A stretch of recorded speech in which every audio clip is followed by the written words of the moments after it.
Bismillahirrahmanirrahim. Assalamualaikum warahmatullahi wabarakatuh. Waalaikumsalam warahmatullahi wabarakatuh. Alhamdulillah, alhamdulillahirabbil alamin, wassalatu wassalamu ala asyrofil anbiya'i wal mursalin wa ala alihi washabbihi ajmain. Amma ba'du. Oke, pada pagi hari menjelang siang ini kita ada mengadakan pengibasan yang akan dibawakan oleh nanti Bu Yuri Febrianti. Yang saya hormati kepala sekolah dan yang saya sayangi para guru-guru sekalian. Oke, sebelum memulai pada pengibasan pada pagi hari ini, marilah kita memulai dengan melafazkan al-basmalah. Bismillahirrahmanirrahim. Oke, langsung saja sambutan daripada kepala sekolah untuk kepada Ibu Rasika, silakan untuk menyampaikan sambutan. Terima kasih kepada kita semua. Pada hari ini Ibu CGP dari sekolah SD kita mengadakan pengibasan, ya. Mengadakan pengibasan yang pertama di sekolah kita.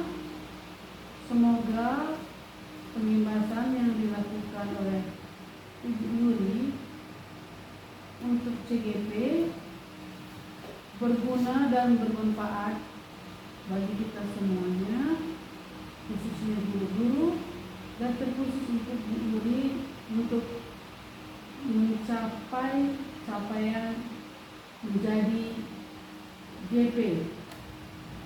Di sini pengibasan yang akan Ibu Yuri bawakan itu menyebarkan pemahaman dan penerapannya budaya positif. Semoga dengan pemaparannya nanti mengenai pemahaman dan penerapan budaya-budaya positif berguna bagi kita seluruhnya, kepada guru-guru dan terkhusus untuk anak-anak kita. Semoga pengibasan yang dibawakan Ibu ini berguna dan bermanfaat bagi kita. Demikian mungkin sambutan yang saya sampaikan ini. Semoga dengan pemaparan ini nanti dapat berguna bagi kita. Mungkin itu dari kami silakan dengan Ibu Yuri bagaimana nanti cara menyebarkan pemahaman dan penerapan ini. Kami sekian dan terima kasih atas sambutan saya. Terima kasih kepada Ibu Kapsek Islam Akademi Tinggi telah menyampaikan sambutannya kepada Ibu Yuri dan acara pada pagi hari ini. Oke, langsung saja kepada Ibu Yuri untuk memaparkan hasil dari budaya, apa itu budaya positif. Silakan Ibu.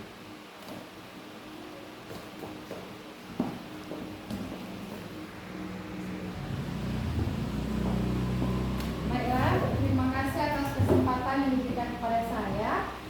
Pada hari ini saya akan melakukan kegiatan yaitu tentang penyebaran pemahaman tentang budaya positif di sekolah.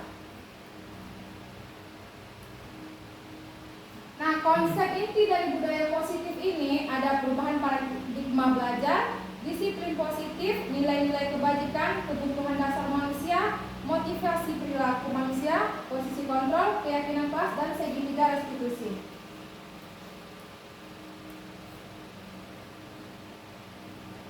Pertama kita masuk kepada pembelajaran dengan paradigma baru.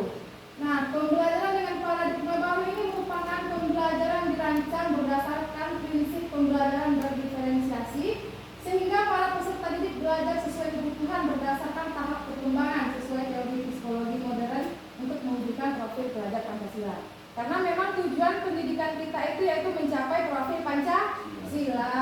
Nah, kita juga di sekolah kita sudah menerapkan pembelajaran berdiferensiasi, ya kan Bapak Ibu? Karena di sekolah kita memang berbeda-beda walaupun dengan keturunan yang sama, tapi kebutuhan mereka berbeda. Nah, selanjutnya kita akan mengadakan suatu kegiatan.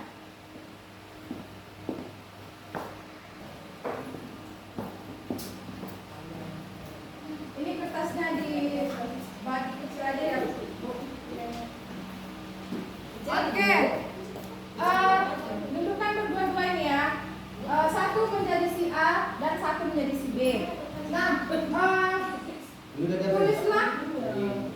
tulislah pada sebuah kertas benda atau sesuatu yang sangat berharga untuk Anda. Yang menulis ini si A.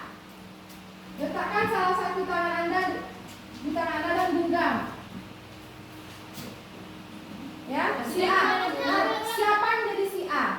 Kita titik si A, Aca si A, Esa si A, Tanya si A, Bu Dewi si A.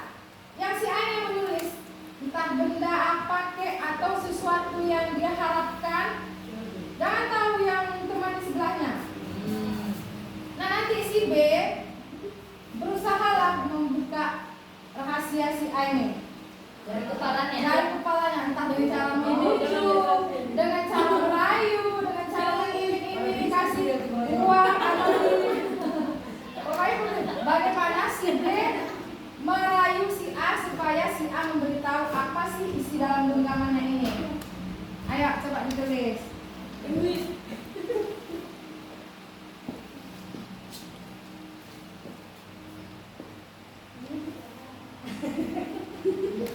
Tidak boleh nitip.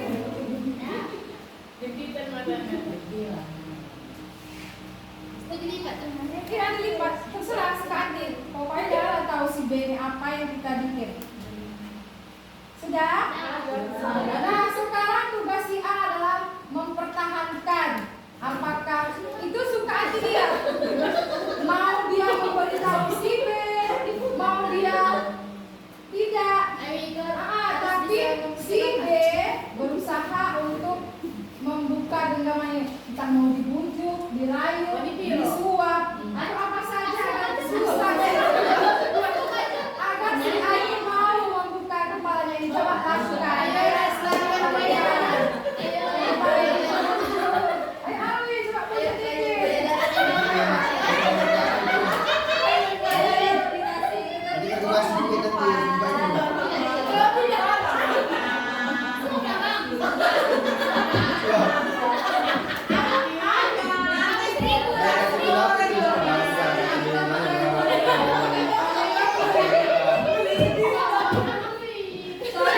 Jadi mau apa? Baru kasih nanti.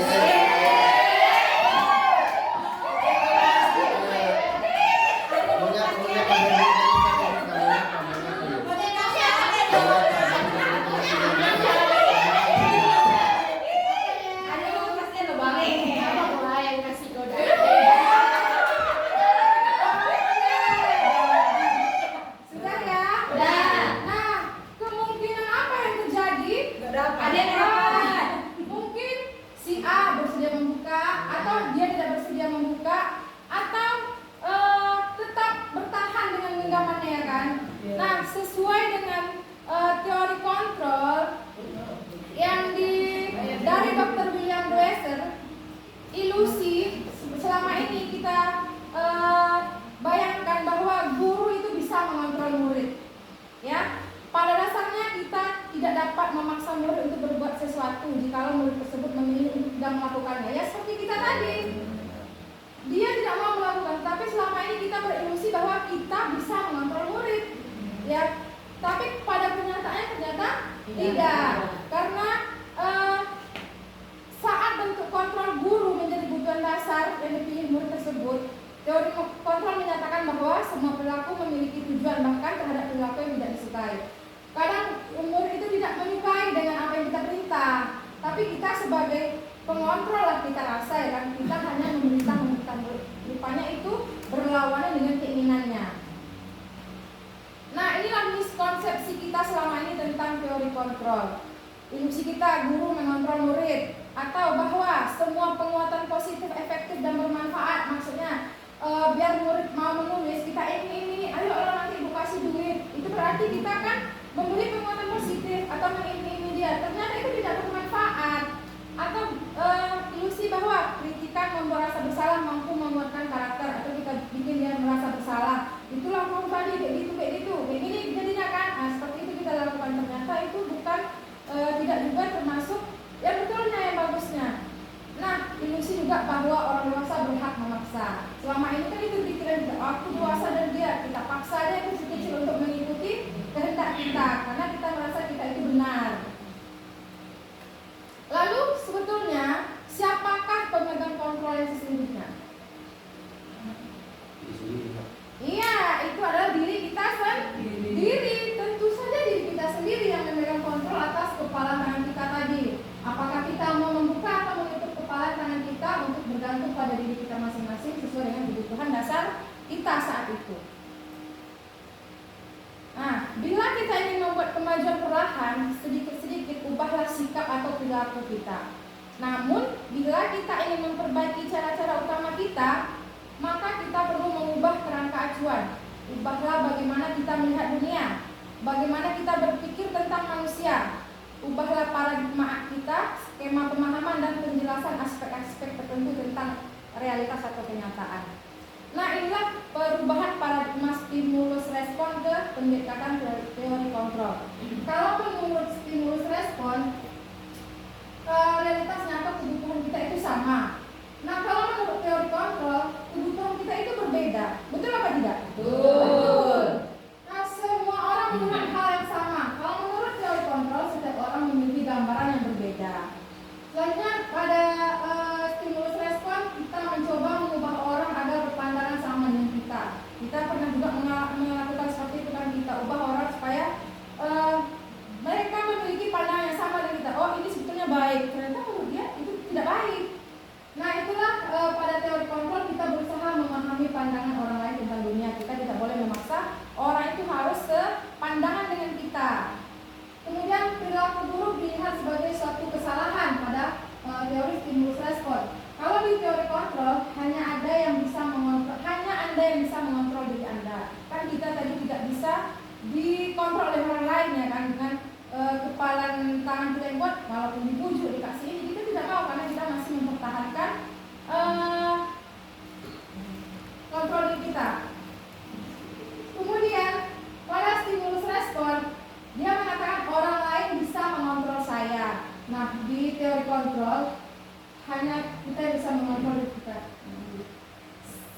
Pada stimulus respon saya bisa mengontrol orang lain, ternyata kita tidak bisa mengontrol orang lain. Buktinya tadi B tidak bisa membuka genggaman tangan dari si A. Berapanya suapan itu? Nah, berarti situ Anda tidak bisa mengontrol orang lain ya. Kemudian pada teori stimulus respon, pemaksaan pada saat bujukan gagal.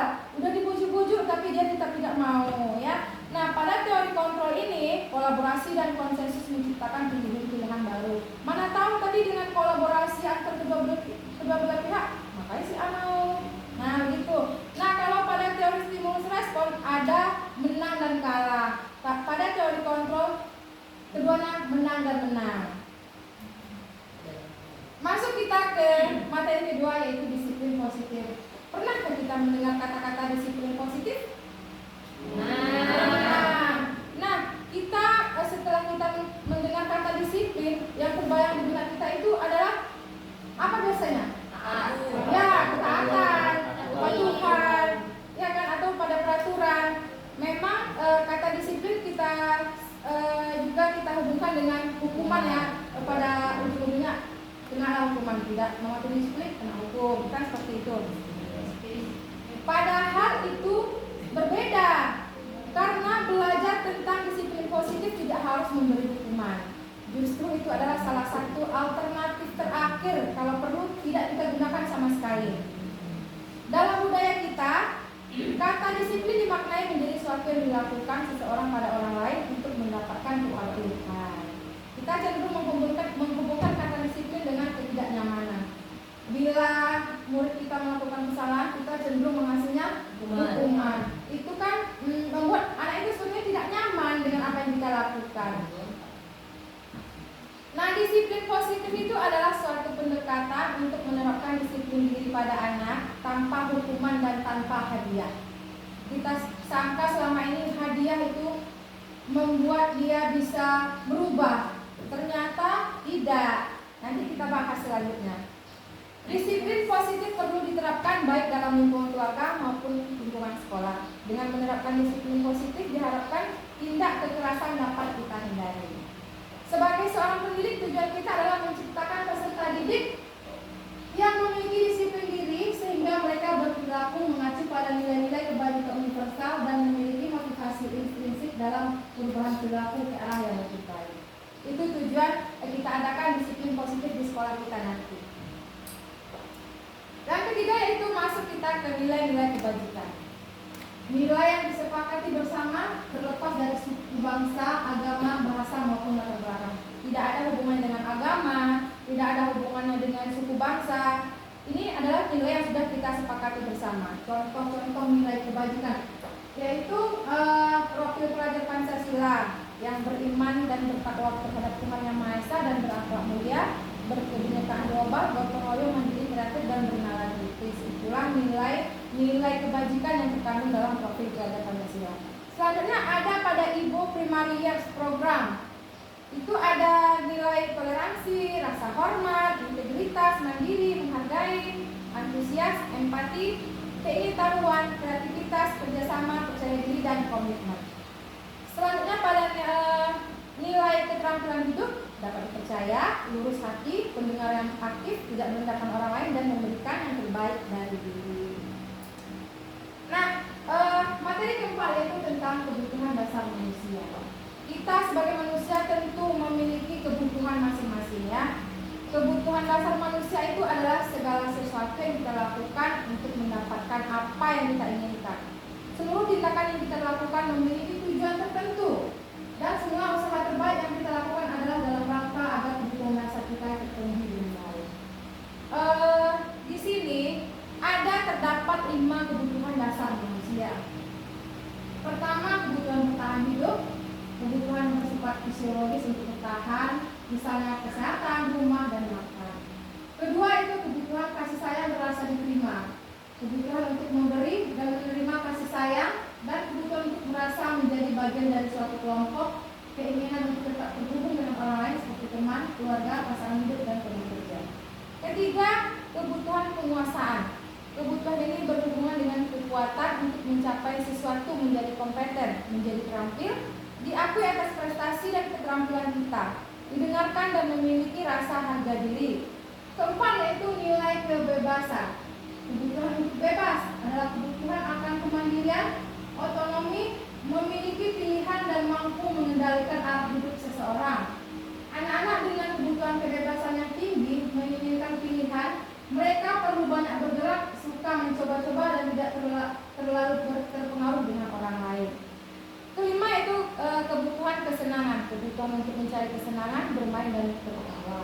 Nah, pada di kebutuhan dasar manusia ini kan ada 5 kebutuhan dasar. Terkadang kita memiliki ada anak itu yang suka mengambil makanan orangnya. Sebetulnya itu ada salah satu kebutuhan dasarnya yang tidak terpenuhi. Misal ada siswa kita yang suka mengambil makanan teman. Ternyata setelah kita cari tahu, rupanya dia sebetulnya ingin memenuhi kebutuhan dasarnya tentang rasa kasih sayang. Dengan dia mengambil makanan teman, kita kan mendekati dia.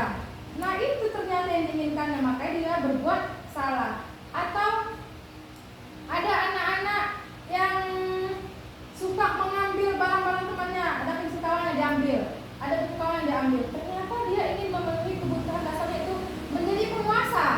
Dia merasa ingin menjadi penguasa, tapi caranya salah. Nah, seperti itu ada lagi siswa yang suka mengganggu temannya. Kalau kawannya udah menangis, oh dia senang, bahagia, dia melihat temannya itu disakiti atau temannya dibuatnya menangis, dia senang. Berarti dia itu mencapai kebutuhan dasarnya itu di bagian kesenangan. Nah, banyak cara-cara murid kita ini untuk memenuhi kebutuhannya, kadang dengan cara yang salah.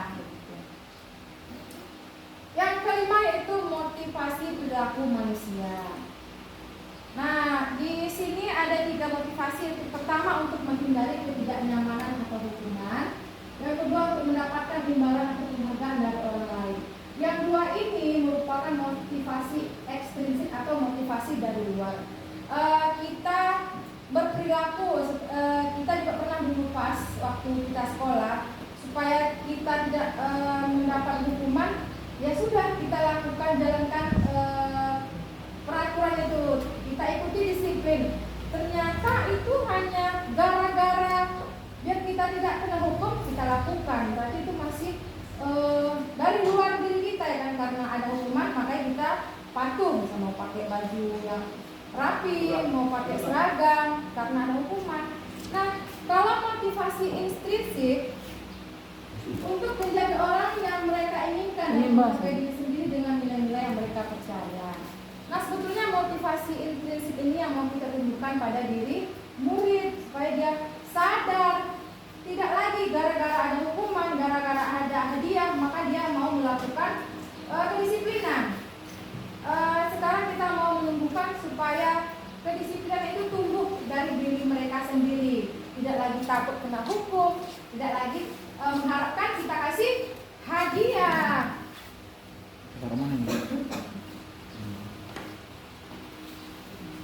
Terima kasih. Dalam menjalankan peraturan atau keyakinan kelas atau sekolah, jika ada suatu pelanggaran tentunya suatu hal terjadinya seperti tadi.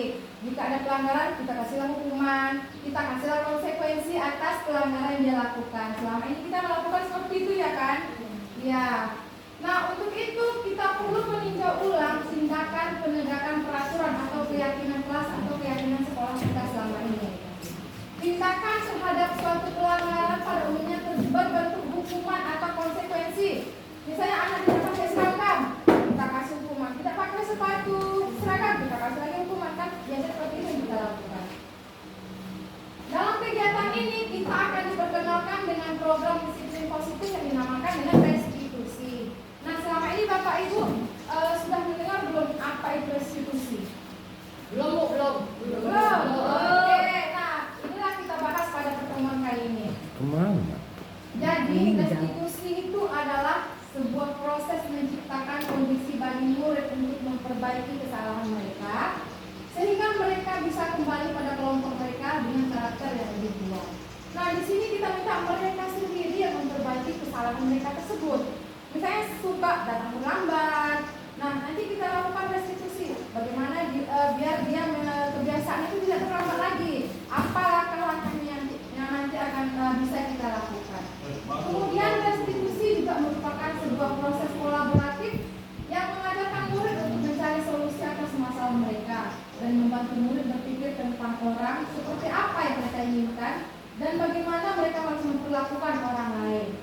Nah, di sini nanti kita bersama murid mencari solusi supaya dia tidak melakukan kesalahannya lagi, atau dia mencari solusi terhadap kesalahan yang memang dia sudah dia lakukan. Perbedaan antara hukuman, konsekuensi, dan restitusi. Kalau hukuman tidak terencana atau secara tiba-tiba, kita aja menentukan ya kan. Misalnya dia membuat PR, kita tentukan hukumannya. Kamu harus sekian lembar, 5 lembar hari ini, itu hukuman. Kalau di konsekuensi itu terencana atau telah disepakati sebelumnya. Misalnya seperti ini, kalau kamu tidak membuat PR, nanti konsekuensinya kamu menulis harus mengerjakan PR-mu dulu sebelum istirahat, kan bisa seperti itu ya kan? Itu namanya konsekuensi. Dan di hukuman tidak tahu apa yang akan terjadi atau tidak dilibatkan.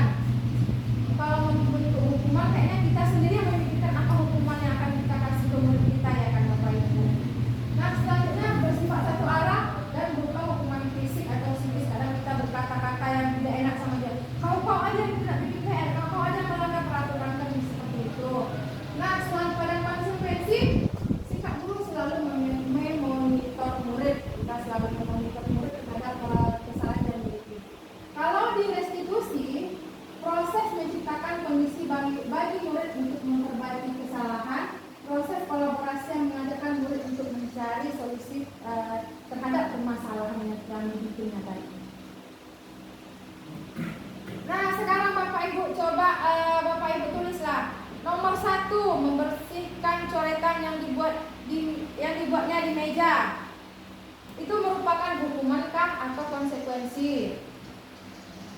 Ayo coba siapa bisa? Membersihkan coretan yang kamu tuliskan di meja. Kan dia tulis di meja nih. Kita suruh dia bersihkan lagi.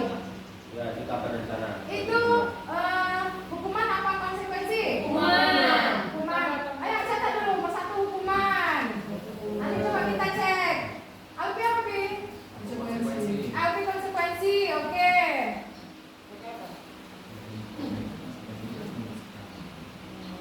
Hukuman, 1 hukuman ya.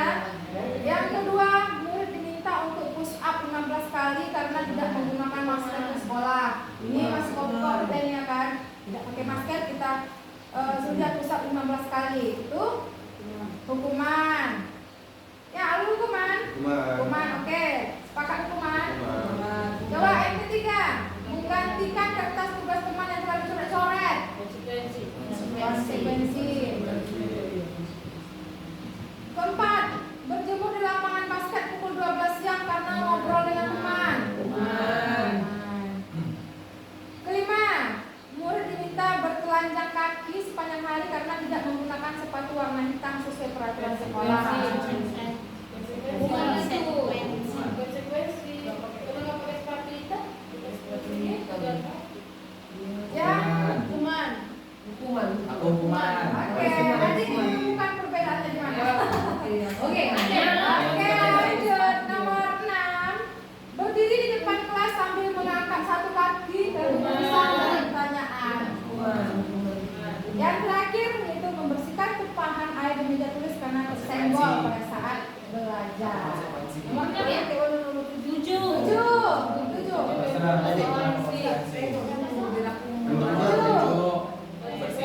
Membersihkan tumpahan air di meja karena tersenggol dari air itu dan membersihkannya. Oke, besok semuanya coba cek. Sekarang kita cek ya. Ternyata pertama itu adalah konsekuensi.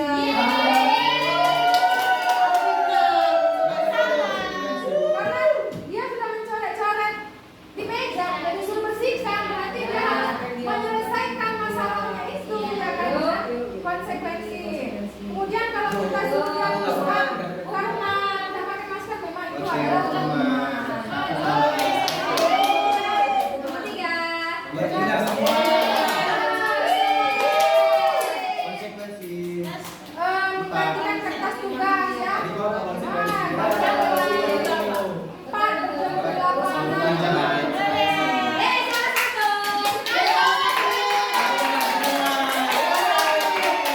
Pemahaman Bapak Ibu luar biasa.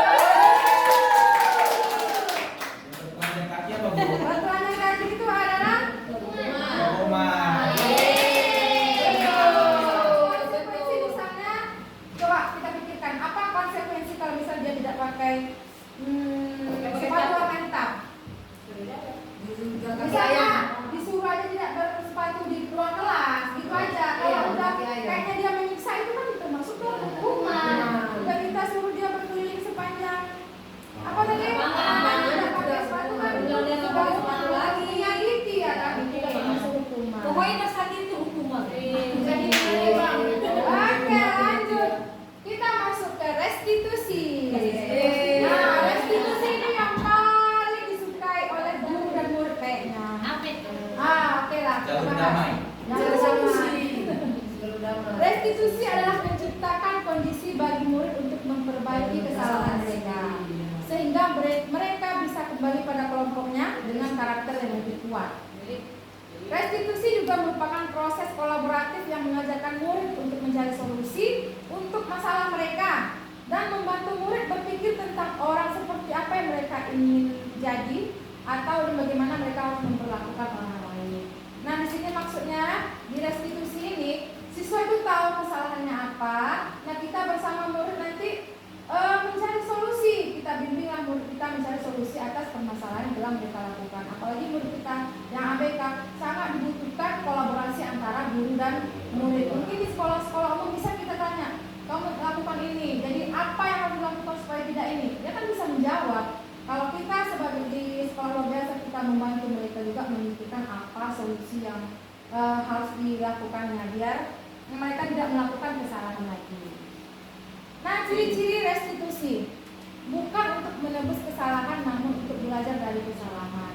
Ya, kalau hukuman konsekuensi kayak itu menebus kesalahannya dengan kasih hukuman, menebus kesalahan dengan kita kasih konsekuensinya seperti ini, itu adalah merupakan menebus kesalahan. Tapi di restitusi kita tidak melakukan penebusan kesalahan itu, tapi belajar dari kesalahan itu. Kemudian memperbaiki hubungan, tawaran, dan bukan paksaan. Kita tidak memaksa murid untuk bisa untuk melakukan restitusi. Kemudian restitusi menuntut untuk melihat ke dalam diri. Restitusi mencari kebutuhan dasar mendasari tindakan. Restitusi diri adalah cara yang paling baik. Restitusi terfokus pada karakter bukan tindakan. Kemudian restitusi itu berfokus pada solusi dari permasalahan yang terjadi. Kemudian restitusi mengembalikan murid yang berbuat salah pada kelompoknya. Karena kan ada murid yang dia berbuat salah atau nakal, temannya tidak mau menerima. Oh, dia nakal, Bu, mau lah main sama dia, kan begitu. Nah, dengan restitusi ini nanti kita kembalikan lagi dia pada kelompoknya. Kawannya bisa menerima, dia pun bisa berbagi lagi dengan temannya. Nah, di sini ada 6 bagian ke-6 yaitu posisi kontrol guru. Inilah kita, ya, posisi kontrol guru. Ada 5 posisi kontrol guru. Ini 6 ini bagian yang ke-6. Pertama itu kita sebagai penghukum. Kedua, kita sebagai teman. Ketiga, kita sebagai pembuat rasa bersalah. Yang keempat, pemantau. Dan kelima, sebagai manajer. Coba Bapak Ibu pikir selama ini posisi kontrol kita sebagai guru di posisi yang mana? Ya, biasanya sering dilakukan. Betul juga. Ada pernah dilakukan coba posisi yang mana yang sudah pernah dilakukan?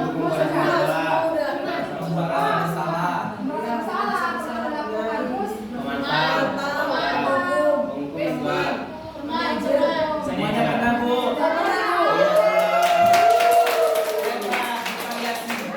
Yang paling sering dilakukan yang mana?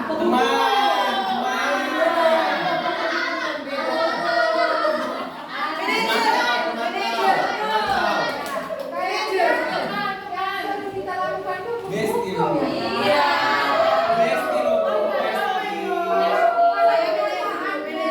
Pada kenyataannya kita hukum salah sekali. Jelas kita akan melayani atau banyak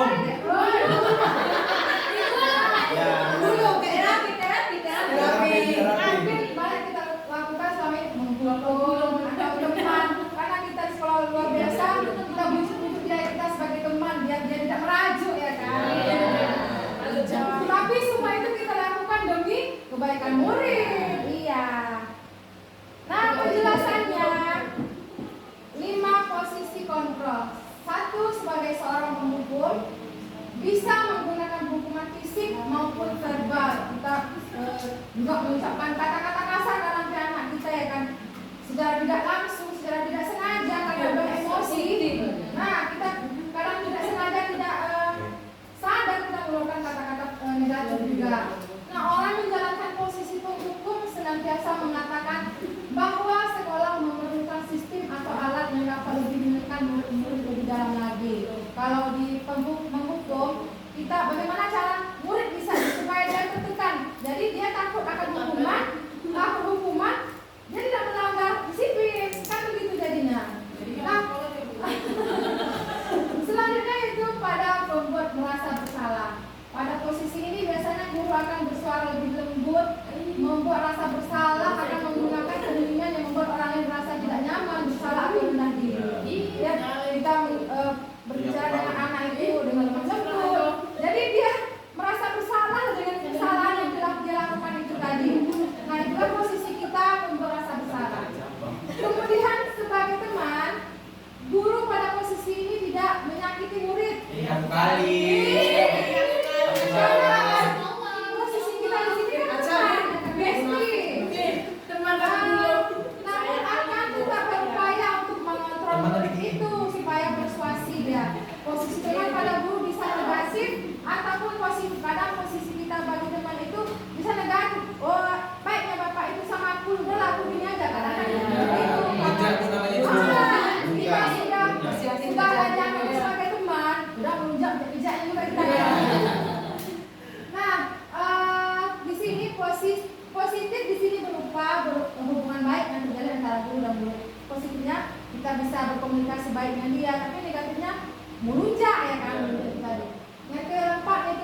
Perilakunya mendukung murid agar dapat menemukan solusi atas permasalahannya sendiri. Nah, inilah yang dipakai pada segi 3 restitusi ini tadi. Posisi kita sebagai manajer, kita menuntun, membimbing murid menemukan solusi atas permasalahannya. Kita meminta murid itu bertanggung jawab atas kesalahan yang mereka lakukan.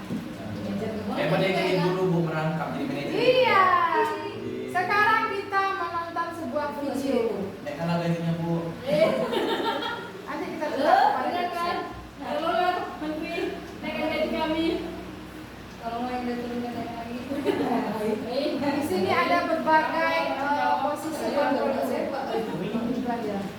Kok kayak gitu?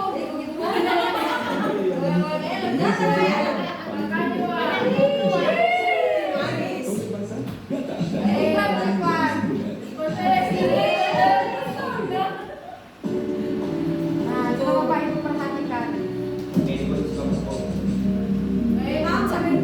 Iya, Bang.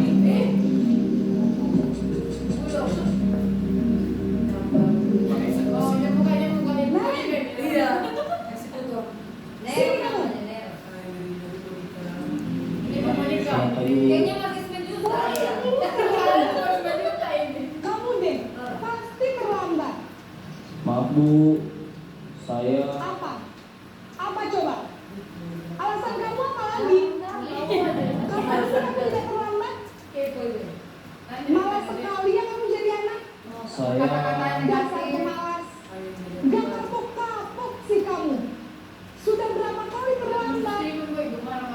Sana, kamu keliling lapangan basket 2 kali. Nah, di sini kenapa posisinya saya sebagai harus ke lapangan basket Bu? Kenapa? Kamu malah ibu. Berani-beraninya jawab. Sudah terlambat, masih berani jawab pula. Sekarang, keliling lapangan basket 5 kali sekalian. Biar kapok. Cepat, pergi sana ke lapangan basket.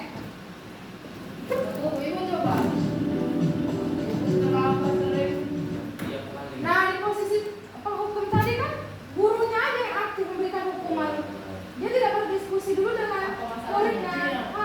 Tidak mengasih, tidak menerima alasan, tidak memberi waktu kesempatan untuk ini menjawab apa sih alasannya dia terlambat, entah ada sesuatu ya kan. Dia hanya menghukum. Langsung disuruhnya apa dia 5 kali.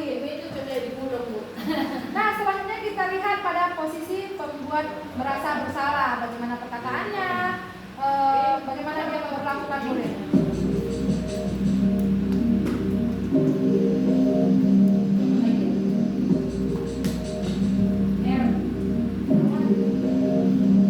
Naren,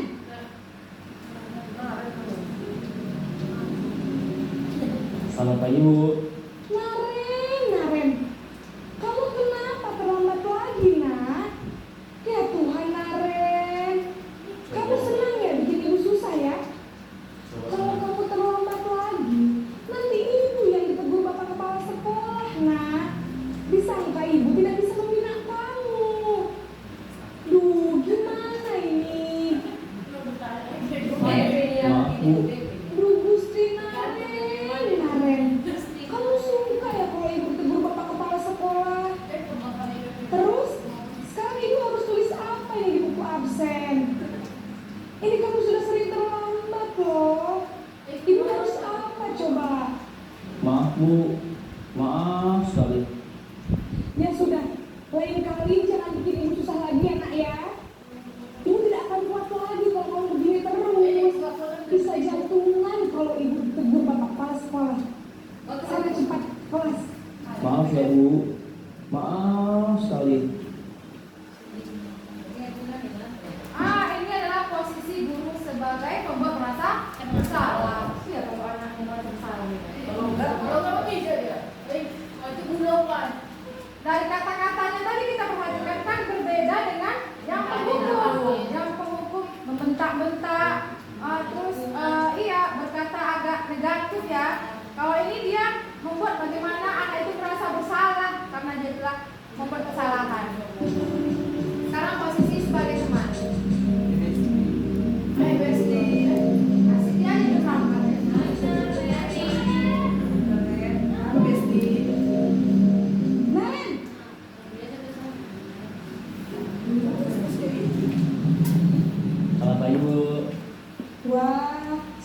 apa ini nak?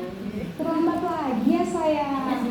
Iya Bu, habis ibu saya lupa bangunkan saya Bu. Kamu malah menyalahkan ibu kamu. Kamu bukannya anak yang larinya paling kencang. Kok terlambat sih? Iya Bu, saya memang terlambat bangun tadi. Jadi biarpun saya lari kencang, tetap gak kekejar Bu. Ya sudah sana. Nanti lain kali larinya lebih kencang lagi ya. Biar gak terlambat lagi. Bikin seneng ibu. Demi ibu. Bisa kan? Bisa lah Bu. Ya sudah sana masuk kelas. Ibu beresin urusan absen kamu. Kamu ini ada-ada saja.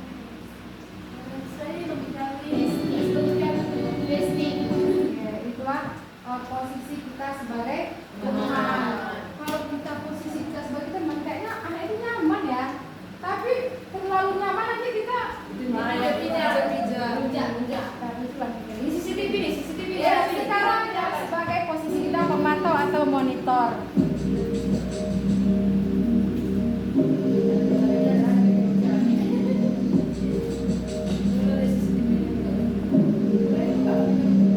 Naren,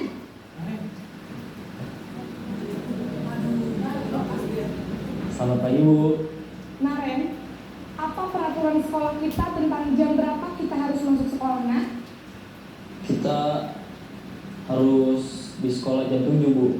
Iya betul, sekarang sudah jam 7.20. Naren sudah tahu konsekuensinya jika terlambat hadir.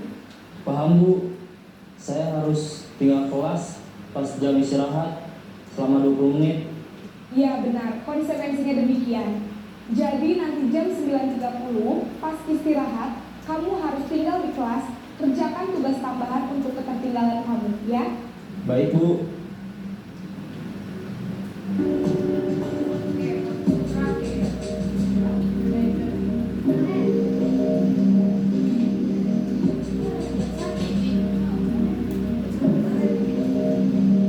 Naren,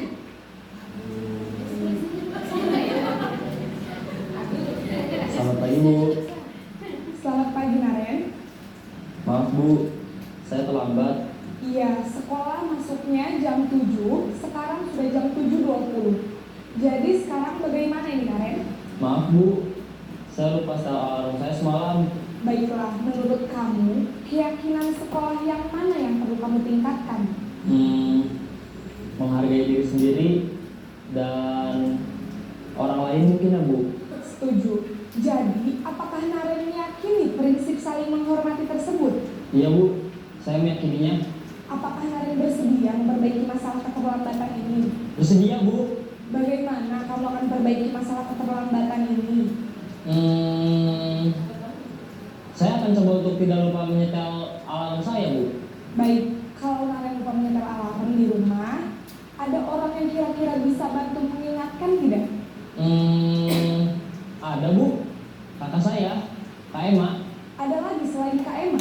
Selain Kak Emma, ada ibu saya. Baik, jadi yang mengingatkan Naren adalah Kak Emma dan ibu kamu ya? Kira-kira akan mulai setel alarm kapan nih Naren? Setelah pulang sekolah, akan segera saya lakukan. Baik, jadi Naren akan setel alarm untuk bangun besok pagi dan akan diingatkan oleh kakak dan ibunda Naren ya. Ada lagi yang mungkin perlu dilakukan Naren agar tidak terlambat bangun lagi. Tidak ada Bu. Baik Naren, terima kasih untuk kerjasama kamu. Sekarang kamu perlu kembali ke kelas untuk belajar. Baik Bu, terima kasih. Oke.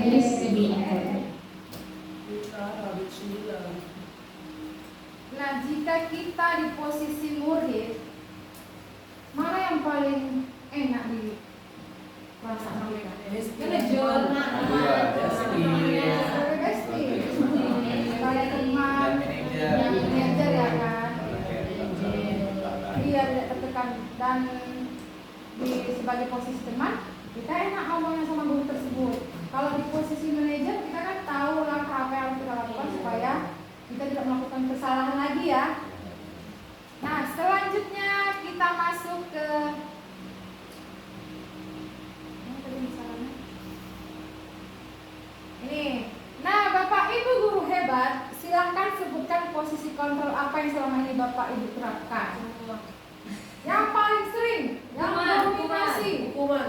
Nah, Karena gurunya tipis-tipis kesabaran. ya, sering kita lakukan kita di posisi penghukum atau teman. Nah, kita berusaha mencoba kita berubah menjadi posisi manajer, ya kan? Karena posisi ideal seorang guru itu menempati posisi manajer, ya. Yang karena kita mengacu pada restitusi, kita bersama dengan murid mencari solusi atas kesalahan yang telah mereka lakukan. Masuk yang ke materi yang ketujuh, yaitu tentang keyakinan kelas. Selama ini kita pernah mendengar tentang keyakinan kelas, bahkan kita sudah membuat keyakinan kelas kita masing-masing, ya kan Bapak Ibu. Nah, keyakinan, iya apa enggak? Ya. Kita telah memiliki keyakinan kelas masing-masing, ya.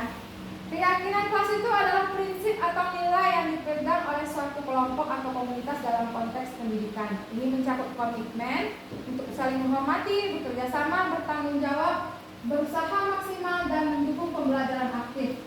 Keyakinan ini menciptakan lingkungan yang positif dan kondusif untuk pertumbuhan bersama. Nah, keyakinan kelas yang kita bikin itu tujuannya untuk kebaikan murid, biar dia bisa saling menghormati, bertanggung jawab, dan bekerja sama dengan temannya di kelas. Nah, untuk pembentukan keyakinan kelas atau yang kita kenal juga dengan kesepakatan kelas, itu yang bersifat abstrak, ya. Kemudian berupa pernyataan yang universal, dibuat dalam pernyataan positif. Kalau di peraturan biasanya tidak boleh terlambat, tidak datang terlambat, tidak boleh makan di kelas, kan seperti itu. Kalau di keyakinan kelas kita menggunakan pernyataan yang positif. Misalnya dengan tidak datang terlambat, kita ubah menjadi Aliran terlalu cepat. datang tepat waktu. Ya, kemudian misalnya dilarang makan di kelas. Iya, boleh jaga kebersihan. Pokoknya kita tidak boleh menggunakan kata-kata jangan, kata-kata tidak boleh kata-kata negatif.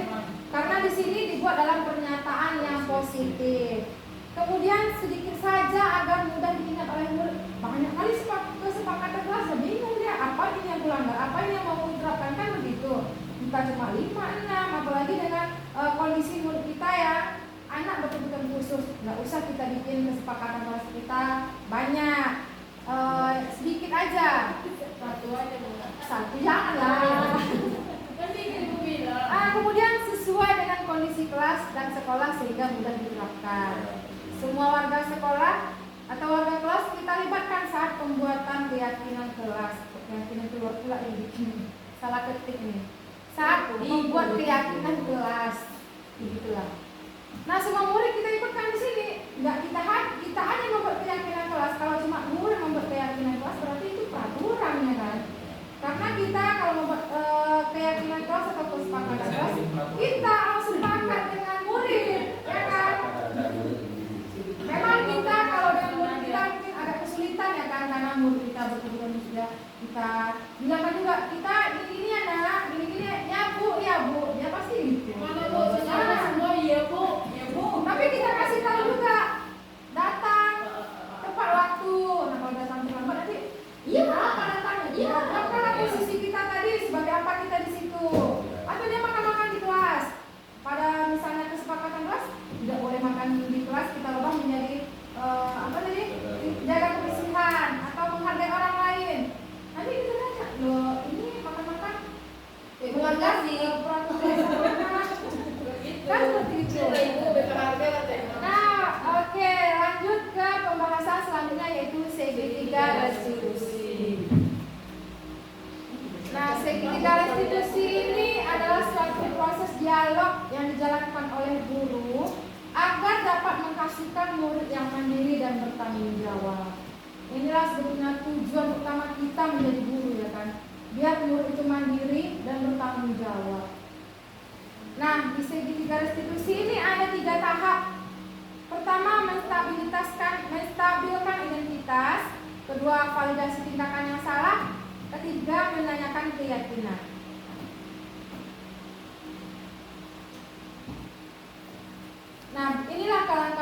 segitiga restitusi pada bagian menstabilkan identitas.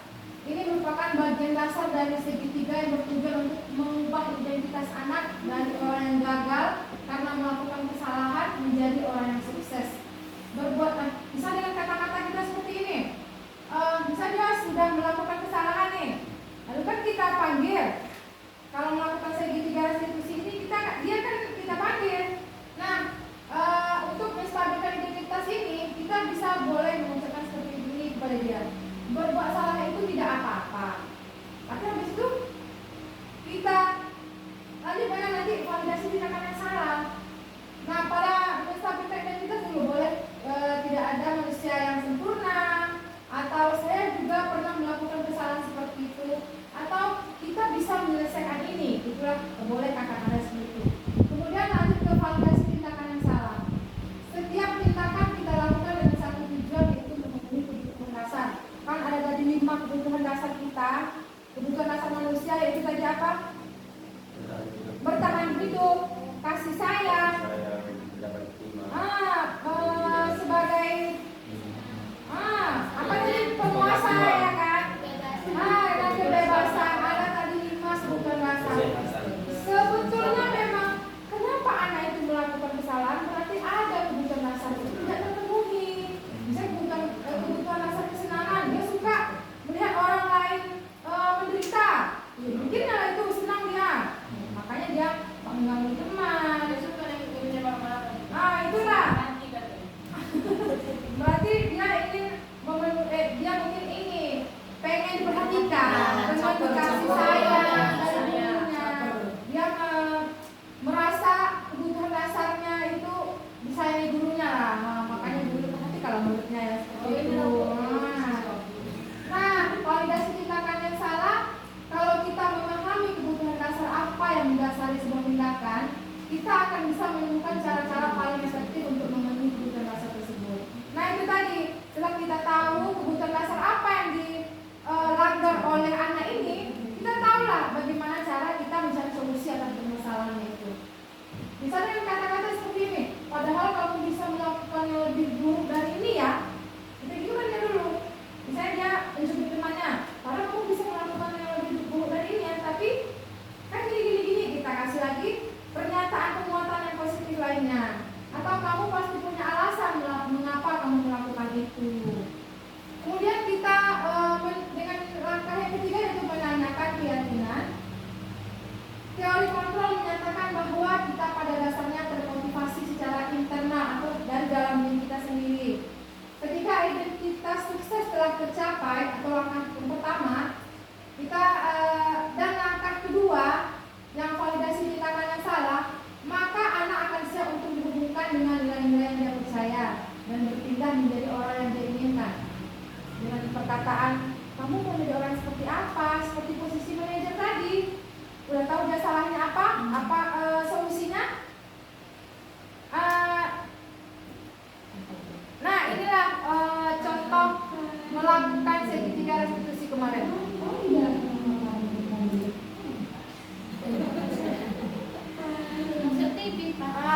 Kemarin ini permasalahannya si Farhan ini makan-makan lagi di kelas pada saat jam pelajaran. Nah, kami telah melakukan segitiga restitusi dengan kegiatan yang seperti ini.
terlambat, makan di kelas pada saat jam pelajaran.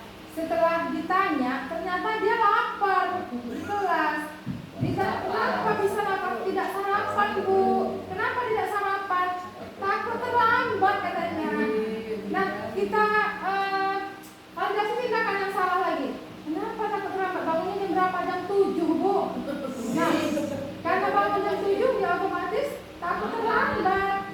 Nah, di situ juga kita melakukan validasi tindakan yang salah dan menanyakan keyakinan yang telah dilanggarnya, keyakinan kelas apa yang dilanggar. Sebelumnya sudah membuat keyakinan kelas yaitu untuk menghargai orang lain, datang tepat waktu. Nah, di sini jadinya melanggar kesepakatan kelas dengan tidak menghargai orang lain. Dia makan di kelas sedangkan kawan-kawannya tidak makan. Nah, di situ kita stabilkan identitasnya, kita validasi tindakan yang salah dan kita tanyakan keyakinan kelas. Nah, di sini dia tadi kan juga mencari solusi bersama-sama dengan guru, kita membimbing dia mencari solusi supaya dia tidak makan lagi di kelas, yaitu dengan sarapan dulu di rumah katanya. Habis itu bangunnya cepat biar bisa sarapan, ya kan? Kalau dia udah sarapan nanti di kelas dia tidak lapar lagi. Nah, dari situ kita menemukan solusi lah dari permasalahan yang anak-anak kita hadapi. Mungkin kalau ini kita lakukan ke murid kita, mungkin murid kita baik-baik semua ya. Kalau ini, iya, oke lah. Nah, sekian dan terima kasih. Guru Bergerak Indonesia Maju.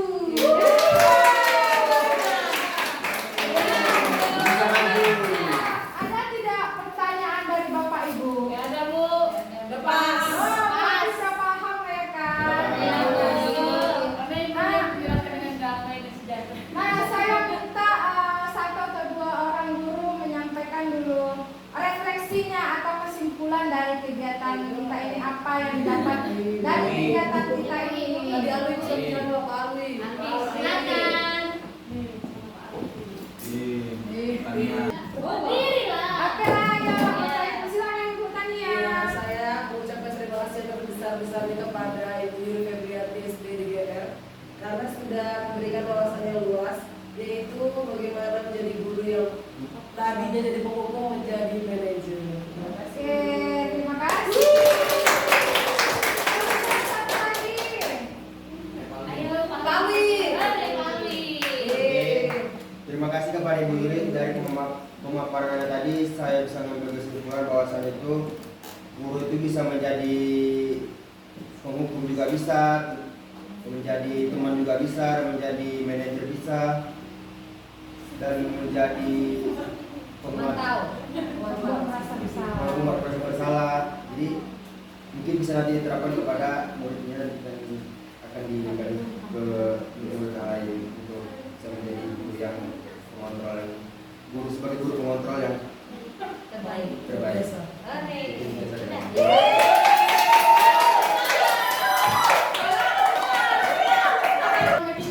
Oke lah, satu lagi ya Bapak Ibu. Oke, silakan Ibu aja. Ya baik, terima kasih Bu Yuri atas materi hari ini. Jadi saya bisa menyimpulkan bahwasanya dengan materi budaya positif ini kita bisa menumbuhkan budaya positif di sekolah kita dan menjadi lebih baik lagi. Terima kasih. Amin.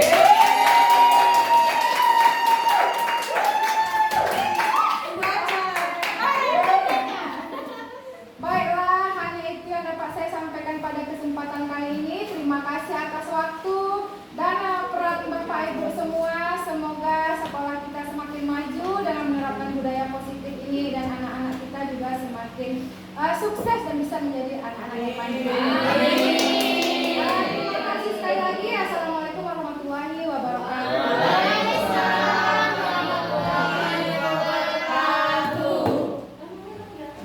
Ibu Rena ada suruh loh, Bu.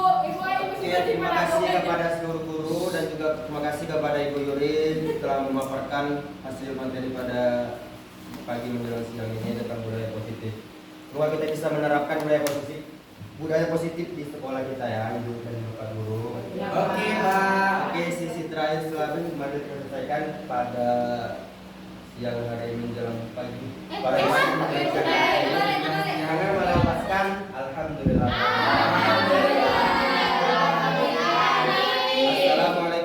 warahmatullahi wabarakatuh.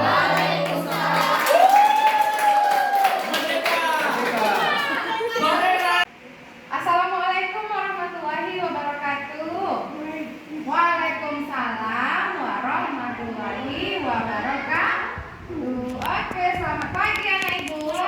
Pagi bu ya. Hari ini kita akan membuat apa?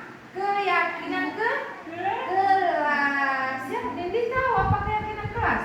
Iya. Tahu ya. Kita keyakinan kelas itu agak mirip-mirip dengan peraturan ya, tata tertib. Tapi di keyakinan kelas itu kita menggunakan kalimat-kalimat yang positif.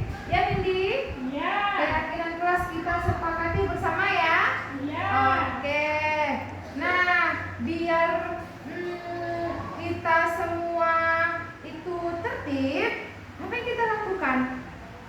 Kalau kita masuk, ayo.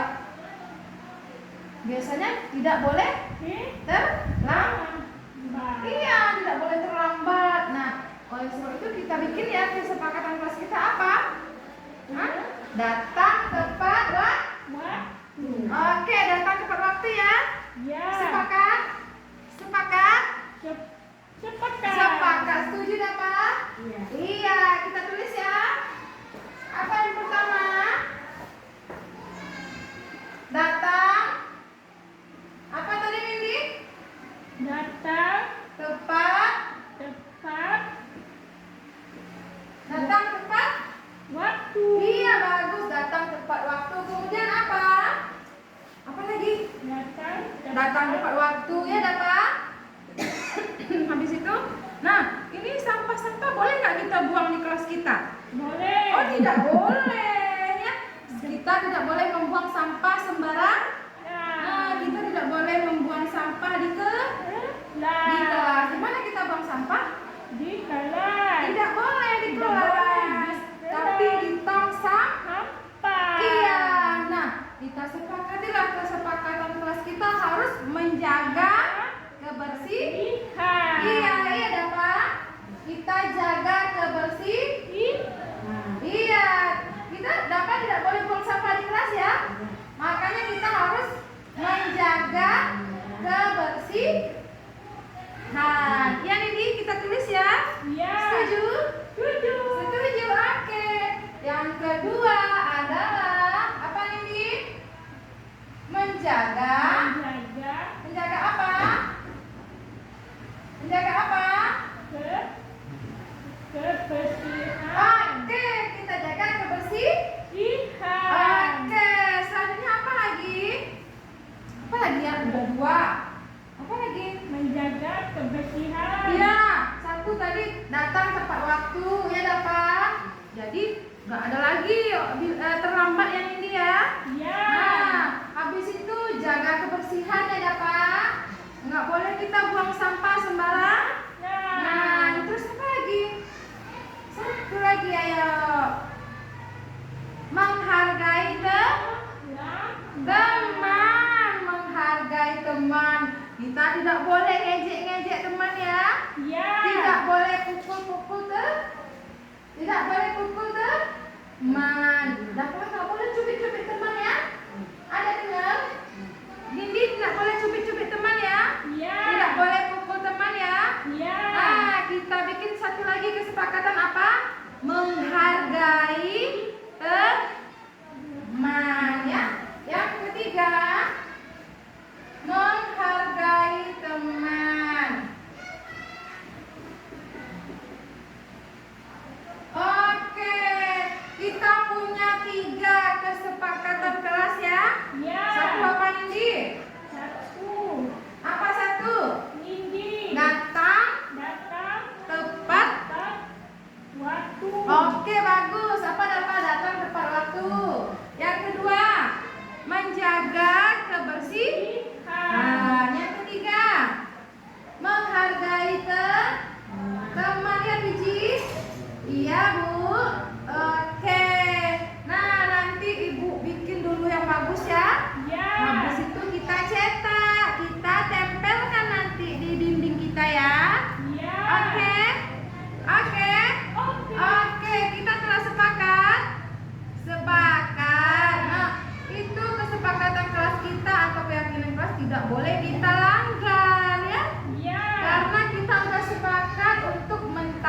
menghormati keyakinan kelas kita. Ya, Nindi? Iya. Iya, Bu. Oke, terima kasih ya. Nanti Ibu cetak dulu ya. Iya. Oke, dah. Anak-anak Ibu. Nah, kesepakatan kelas tadi udah Ibu bikin, udah Ibu cetak. Cantik nggak? Bagus nggak? Bagus kan? Nah, ini harus kita patuhi ya, Nindi ya. Kita jalani ya, Nindi ya. Iya. Ayo sekarang, ayo kita tempel. Di mana kita tempel dia bagusnya? Di mana? Oke, ayo bantu Ibu pegang dulu. Dari Ibu yang manjat. Sini, dapat ayo. Nah, kita tempel dulu di dinding kita biar nampak dia ya. Biar tiap hari anak-anak Ibu lihat. Dapat ayo dulu. Ayo pergi. Ibunya manjat lagi. Mana? Sini kita tempel. Sini. Iya. Ya, coba tengok. Lurus nggak? Udah lurus belum? Belum loh, kok pergi? Udah dapat? Sudah, Bu. Sudah, Bu. Oke.